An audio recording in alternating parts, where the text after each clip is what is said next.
আমি এই মুহূর্তে হাঁটছি ইংল্যান্ডের একটি ফুটপাত দিয়ে। দেখুন, স্থানীয় সরকার ব্যবস্থাপনা বা সিটি কাউন্সিল পাবলিক সেফটির কথা মাথায় রেখে তারা রাস্তাকে দুটো ভাগে ভাগ করেছে। আপনারা যেটা দেখতে পাচ্ছেন আম্বার কালার, সেটা দিয়ে সাইকেল, দেখেন ওখানে সাইকেল মার্কিং করা আছে, এটা দিয়ে শুধু সাইকেল যাবে বা স্কুটার যাবে। আর এখানে দেখেন মানুষের হাঁটার একটা সাইন করা আছে, এটা দিয়ে শুধু মানুষ হাঁটবে।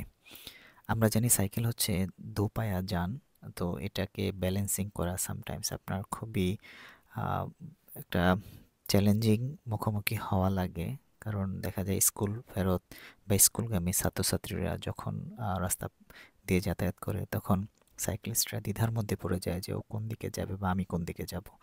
তো সরকার ব্যবস্থাপনা আসলে এমনই হওয়া উচিত, তারা সব কিছুর সেফটি মাথায় রেখে, সাধারণ পথচারীদের কথা মাথায় রেখে লন্ডনে ওরা কি করেছে, রাস্তাকে দুটো ভাগে ভাগ করেছে, যে একটি দিক